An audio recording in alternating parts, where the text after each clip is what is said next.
Ha! Google Stadia, Apple Arcade, Bob only knows who or what else is dropping at PAX East is getting underway in Boston right now. American big tech has declared that the age of streaming games has arrived because they say so. Is cross-platform compatibility easy and universal enough for it yet? No. Is it appreciably more convenient than a physical media solid-state console? Nope. Has broadband access become universal and/or universally affordable and reliable enough, even in relatively wealthy nations like the United States, for any such platform to be truly ubiquitous? Not even close.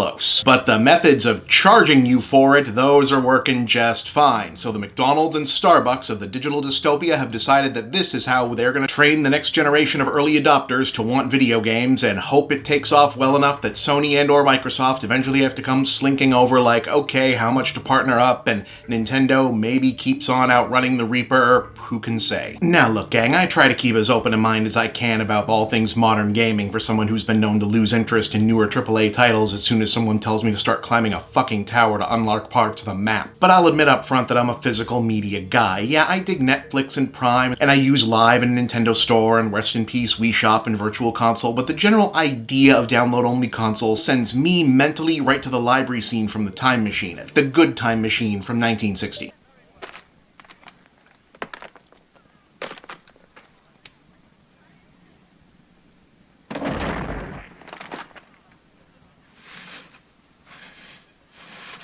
What have you done? Thousands of years of building and rebuilding, creating and recreating so you can let it crumble to dust. A million years, the sensitive men dying for their dreams. For what? In any case, the two services are different and appropriately emblematic of their respective backers. Google Stadia is a streaming service designed to be a literal Netflix for games that's big and open and sounds destined to be unwieldy and buggy and essentially designed to become widely used enough that everyone will end up defaulting to it at a certain point. And Apple Arcade isn't specifically a streaming service yet, but rather a slick-looking boutique hipster tech toy with a curated proprietary lineup of exclusives built to solve a problem that Apple largely caused in the first place, namely the explosion and domination of freemium games on the App Store, so everyone's nicely on brand. And really, it's more like Stadia wants to be Netflix for games, while Apple Arcade wants the App Store to be less of a dumpster fire and more like iTunes again, but really they both want to be Netflix for games before Netflix decides to be Netflix for games, although I'm hearing interesting things about Bandersnatch too.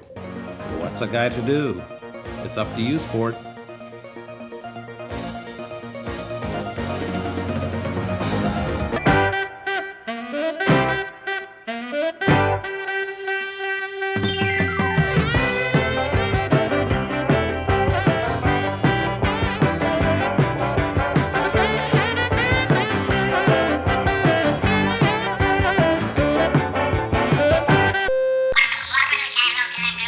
A couple of people got it. Well, the ones that did knew it was funny.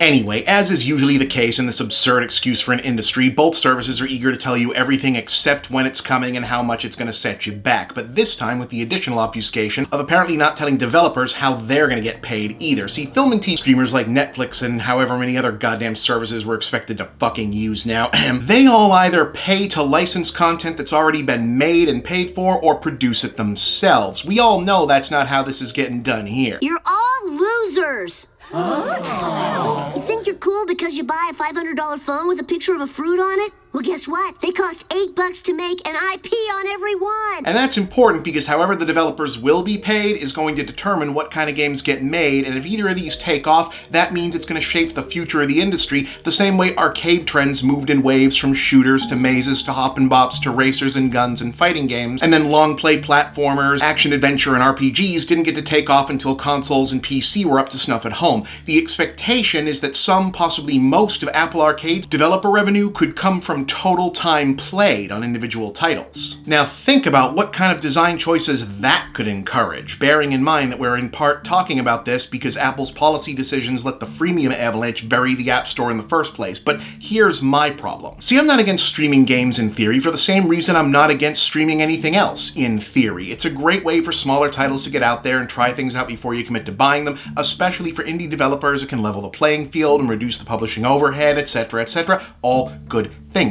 I didn't have a problem until streaming stopped being a lovely complement to physical media and became an excuse to stop manufacturing physical media. Not just because it's inconvenient to the way I prefer to consume and own media, but because it's always led eventually to a way for media companies to lock you into a business model where you're permanently reliant not only on the service itself, but the broader company's continued success and your loyalty to that success to continue having access to what you thought you owned. Silly me, I thought the whole point of cloud gaming and liberating you from the singular device was to get us out of the console war mentality. Oh, and Stadia is supposed to direct integrate you to YouTube, which is ideas for things to plug your business directly into is right up there with, you know what might actually make a good source of energy? The actual hell. Where we're going, we won't need eyes to see.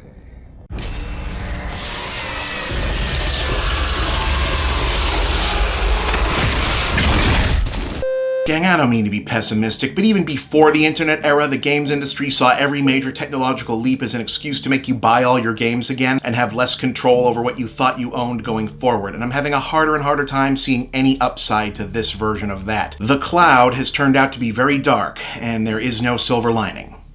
Just a thought.